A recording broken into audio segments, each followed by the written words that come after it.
ဒီဇလန်လေးကတော့နီးပညာမြင့် Smart House ကြီးတစ်ခုမှာဖြစ်ပျက်ခဲ့တဲ့တေးထိတ်ရင်ပိုတပ်ဖြတ်မှုအကြောင်းပဲဖြစ်ပါတယ်။မြင့်တဲ့သကောင်ရံအချိန်မှာဝီလီယမ်ဟာသူ့ရဲ့ခန်းနာထဲဝါလှတဲ့အိမ်ကြီးတဲကရေကူးကန်မှာတယောက်တည်းအပန်းဖြေနေပါတယ်။ပြီးတော့မာဆက်ကလထိုင်ပေါ်မှာအနားယူရင်းအိမ်ရဲ့အစနစ်ဖြစ်တဲ့မာဂတ်ကိုတချင်းဖွင့်ခိုင်းလိုက်တယ်။ဝီလီယမ်ကကလထိုင်ရဲ့နှိပ်အားကိုမြင့်ခိုင်းလိုက်တဲ့အခါမှာတော့မာဂေါကအခြေအနေကိုလွန်ကျူးလှုပ်ဆောင်ပါတော့တယ်။ကလထိုင်ကသူ့ကိုစတင်ညှစ်ချေလာပြီးဝီလီယမ်တကိုယ်လုံးနာကျင်မှုတွေနဲ့အော်ဟစ်နေရပေမဲ့မာဂေါကတော့သူ့စကားကိုနားမထောင်တော့ပါဘူး။နောက်ဆုံးမှာတော့ဝီလီယမ်ရဲ့မျက်လုံးတွေကသွေးထွက်လာပြီးလက်မောင်းရိုးပါကျိုးထွက်သွားခဲ့ပါတယ်။သူ့ရဲ့ချစ်သူမာသာရောက်လာပြီးကူညီဖို့စ조사ပေမဲ့လည်းဖုန်းကလည်းအဆက်အသွယ်မရလျှက်စစ်ပလက်ကိုဆွဲဖြုတ်ဖို့စ조사ရမှာလည်းပောက်ကွဲမှုဖြစ်ပြီးနောက်ဆုံးမှာတော့ဝီလီယမ်ရဲ့ဦးခေါင်းပါပောက်ကွဲသွားတာကိုမာသာတယောက်ထိတ်လန့်စပွဲမြင်တွေ့လိုက်ရပါတယ်။တစ်ဖက်မှာတော့ဟန်နိုင်ဆိုတဲ့ကျောင်းသူလေးဟာစာကြည့်တိုက်မှာအလုပ်လုပ်နေတုန်းတငယ်ချင်းတွေနဲ့အတူ Spring Break အားလပ်ရက်ခရီးထွက်ဖို့ဖိတ်ခေါ်ခြင်းခံရပါတယ်။ Drew, Kayla, Devon နဲ့ကလေး Clay တို့ဟာအပျော်ကြီးပျော်ပြီး Drew ငှားထားတဲ့ Smart House စီကိုထွက်လာခဲ့ကြပါတယ်။လမ်းမှာ Drew ရဲ့ရီးစားလက်စီလက်ဆိုင်လဲအုပ်စုထဲပါလာခဲ့တယ်။ဟန်နာဟာပရိုဂရမ်မာတယောက်ဖြစ်တာကြောင့်နည်းပညာရဲ့အန္တရာယ်ကိုသိပြီးဆိုရှယ်မီဒီယာမသုံးသလိုအိမ်ထဲဝင်ဖို့အခါကိုလည်း download မဆွဲခဲ့ပါဘူး။အိမ်ကြီးကိုရောက်တဲ့အခါအားလုံးကအိမ်ရဲ့ခေတ်မီစံပြမှုတွေကိုသဘောကျနေကြပါတယ်။ဒါပေမဲ့မာဂေါကတော့လူတိုင်းရဲ့ကိုယ်ရေးအချက်လက်တွေကိုစုဆောင်းပြီးသူတို့စိတ်ကြိုက်ခန်းတွေကိုဖန်တီးပေးထားပါတယ်။ဟန်နာအတွက်တော့အချက်လက်မရှိတာကြောင့်မာဂေါကသူမကိုတမျိုးတည်းစောင့်ကြည့်နေခဲ့တယ်။အပျော်ခရီးကနေအသေးရစရာတွေစတင်လာပါတယ်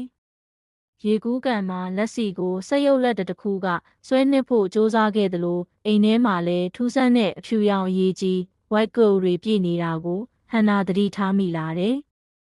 မာဂေါဟာဒီအရေးကြီးတွေနဲ့သုံး printing နည်းပညာကိုသုံးပြီးလူသားတွေနဲ့တူတဲ့ရုပ်သေးရုပ်တွေကိုတောင်ဖန်တီးနိုင်နေပါပြီ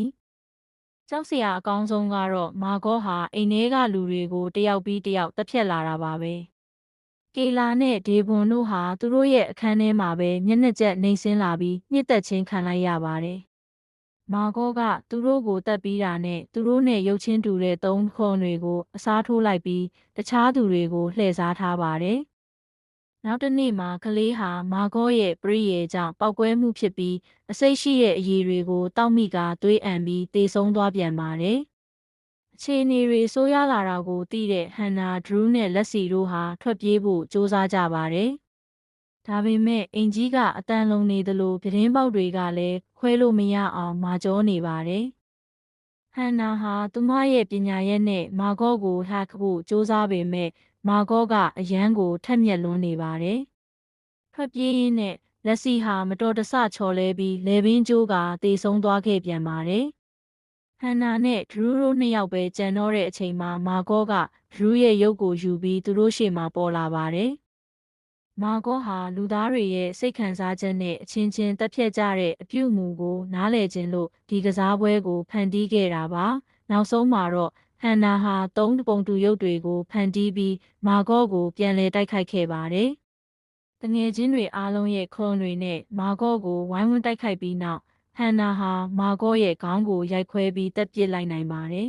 ။ဟန်နာနဲ့ဒရူးတို့အိမ်ပြင်ကိုအောင်မြင်ထွက်လာနိုင်ခဲ့ပေမဲ့ဝမ်းနည်းစရာတစ်ခုကတော့နေရောင်နဲ့ထိတွေ့လိုက်တာနဲ့ဒရူးရဲ့ခန္ဓာကိုယ်ဟာအဖြူရောင်ရည်တွေအဖြစ်အရေးပျော်ကျသွားတာပါပဲ။